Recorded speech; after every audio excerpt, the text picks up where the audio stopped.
नमस्कार, मी प्रेम मुंडाफळे. आपण बघत आहात जनता की मीडिया न्यूज चॅनल मध्ये आपला स्वागत आहे. आज बघूया एक नजर. आपण इलेक्शनच्या अनुषंगाने जी काल स्टेट इलेक्शन कमिशनने जे इलेक्शन शेड्यूल डिक्लेअर केलेलं आहे त्याच्या अनुषंगाने एक प्रेस जी आहे माहिती देण्यासाठी म्हणून आयोजित केलेली आहे. तर त्या प्रेस कॉन्फरन्सला मी सर्व जे आपले हे आहेत पत्रकार बंधू भगिनी जे आलेले आहेत त्यांचं सर्वप्रथम मी स्वागत करतो. आणि एक टेंटेटिव्ह काल तर आपण जी जनरल इलेक्शन कमिशनची प्रेस आहे ती बघितलेलीच असणार आहे. तर त्याचं शेड्यूल जे आहे ते मी आता नंतरही आपल्याला एकदा हे आहे आपल्याला माहितीच आहे. नागपूर महानगरपालिकेच्या अनुषंगाने जे काही स्पेसिफिक जे आहे या संदर्भातली जी माहिती आहे ती देण्यासाठी म्हणून आपण जी आहे ती प्रेस आयोजित केलेली आहे. तर सर्वप्रथम जसं काल आपल्या मनपाचा सार्वत्रिक निवडणूकचा कार्यक्रम जाहीर झाला आणि त्या कार्यक्रम जाहीर झाल्यानंतरच जी आदर्श आचारसंहिता जी आहे ती लागू झालेली आहे. तर ती 15 डिसेंबर 2025 पासून जी आहे ती लागू झालेली आहे आणि ती इलेक्शनचा जो रिझल्ट आहे त्याच्यापर्यंत ती आयोगाच्या सूचनेनुसार असणार आहे. आपल्याकडे एकूण 38 प्रभाग जे आहेत नागपूर महानगरपालिकेमध्ये त्यात 151 सदस्यांसाठी जी निवडणूक आहे ती घेतली जाणार आहे निवडणुकीच्या दिवशी. एकूण आपले हे जे प्रभाग आहेत त्यांना 10 झोन मध्ये आपण डिवाइड केलेलं आहे आणि त्याच्या झोनचे जे आहे प्रत्येक झोनला आपण एक रिटर्निंग ऑफिसर जो डेप्युटी कलेक्टर दर्जाचे अधिकारी असणार आहे त्याचे आम्हाला विभागीय आयुक्तांकडून नावं मिळाले त्यांचे आम्ही ऑर्डर इश्यू केलेले आहेत. त्याचं फर्दर नोटिफिकेशन सुद्धा होईल. आणि 3 ARO एक तहसीलदार दर्जाचे ARO असतील आणि दुसरे जे आहे ते ARO 1 असतील. ARO 2 जे आहे ते तिथले झोन ऑफिसर असतील आणि ARO 3 जे आहे तिथले एक्झिक्युटिव्ह इंजिनियर असतील. तर हे प्रत्येक झोन मध्ये जे येणारे प्रभाग आहे त्याच्यासाठी ही एक यंत्रणा असणार आहे. एक RO आणि 3 ARO आणि त्यांच्या याच्यामध्ये म्हणजे they will conduct elections in respective zones. अंतिम मतदार यादी जी आहे ती आपल्याकडे आपण काल पब्लिश केलेली आहे. त्याच्या संदर्भामध्ये प्रेस नोट दिलेली होती जी आयोगाची आपल्याला डेडलाईन होती 15/12/2025 ला. त्याच्यानुसार आपण ती यादी जी आहे ती पब्लिश केलेली आहे. त्याच्यामध्ये साधारणतः एकूण मतदार जे आहेत आपल्याकडे 24,83,112 एवढे मतदार आहेत. पुरुष मतदार 12,26,690 आणि स्त्री मतदार 12,56,166 आणि इतर मध्ये 256 मतदार आहेत. असे एकूण 24,83,112 मतदार आहेत. हे आपल्याला जी प्रेस नोट दिलेली आहे शेअर केली आहे त्याच्यामध्ये ऑलरेडी माहिती आहे. मतदान केंद्राची संख्या जर आपण बघितली तर साधारणतः 3,000 ते 31च्या दरम्यान जे आहे ती मतदान केंद्र आपल्याकडे असणार आहे. आयोगाच्या ज्या सूचना आहेत की 4 सदस्यीय प्रभाग आहेत त्याच्यामध्ये साधारणतः 800 ते 900 जे आहे एक रफली त्यांनी आपल्याला दिलेला अंदाज हे करण्यासाठी की इतके मतदार असतील असं एक मतदान केंद्र असावं. तर त्याच्यानुसार जर आपली मतदारांची संख्या बघितली तर साधारणतः 3,000 ते 3100 पर्यंत आहे.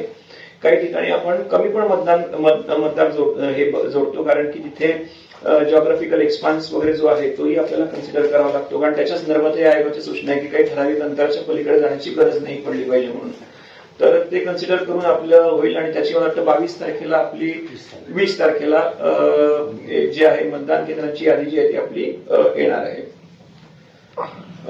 याच्यासाठी स्टेट इलेक्शन कमिशनकडे म्हणजे जिथे महानगरपालिका क्षेत्रामध्ये आता जी आपली आचारसंहिता आहे ती महानगरपालिका क्षेत्रापुरता आहे आणि इलेक्शन कंडक्ट करण्यासाठी आता जो स्टाफ असतो इलेक्शन डिक्लेअर झाल्यापासून तो आयोगाकडे डेप्युटेशनवर आहे असं मानलं जातं आणि त्या अनुषंगाने आयोगाने आयुक्तांना जे अधिकार दिलेले आहेत त्याचा DO आमचा रोल असतो बेसिकली की इलेक्शन कंडक्ट करण्यासाठी मॅनपॉवर मशिनरी जे इतर साधन सुविधा असतात त्या प्रोव्हाइड करणं हा जो रोल असतो तो महापालिका आयुक्त करतात. आणि त्याच्या अंतर्गत आता आपण वेगवेगळे जे कर्मचारी आहेत महानगरपालिकेचे इलेक्शन कंडक्ट करण्यासाठी तर ते आपण आपल्याकडनं नियुक्त केले जातील आणि ते झोनवर आपली जी टीम्स आहेत त्याच्यामध्ये त्यांचं प्रॉपर ट्रेनिंग घेणं पुढचे EVMच्या बाबतीमध्ये प्रिपरेशन आणि या सगळ्या प्रक्रिया ज्या आहेत त्या चालतील. आपल्याकडे आपण स्ट्रॉंग रूम्स ज्या आहेत त्यातही आपल्या काही ठिकाणी ज्या जायच्या झोनच्या आहेत त्या टेंटेटिव्हली आयडेंटिफाय केलेल्या आहेत. त्यांचं फर्दर नोटिफिकेशन जे आहे ते प्रॉपर आपलं जेव्हा इलेक्शन नोटिफिकेशन मध्ये आहे तेव्हा आपण ते नमूद करू.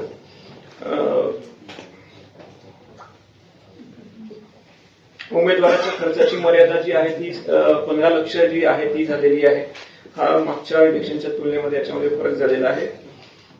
उमेदवारांचा खर्च तपासण्यासाठी सेंट्रली आम्ही एक टीम ठेवणार आहोत, परंतु मेन जी इलेक्शन एक्सपेंडिचर मॉनिटरिंग आहे ती झोन स्तरावर केली जाईल.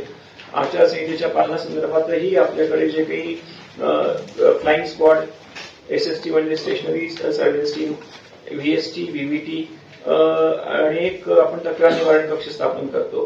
तर सद्यस्थितीमध्ये आपण महापालिकाच्या स्तरावरनं काही FST आणि SST जे आहेत ते सुरू केलेले आहेत.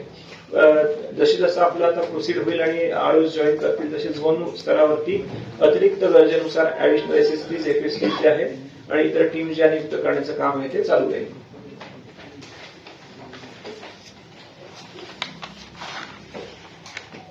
इलेक्शन शेड्यूल मला वाटतं पुन्हा आपल्याला त्याच्या संदर्भात माहिती द्यायची गरज नाही, कारण की काल आपण सगळ्यांनी बघितलेलं आहे ते.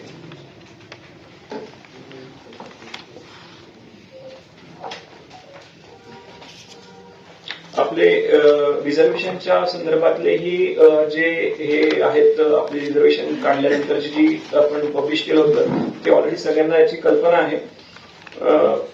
पुन्हा त्याची काही गरज सांगायची आवश्यकता आहे आपल्याला.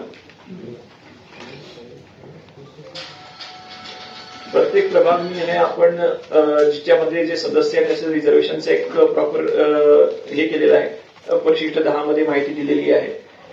ती कॉपी पण मला वाटतं आपल्याला शेअर केलेली आहे बहुतेक.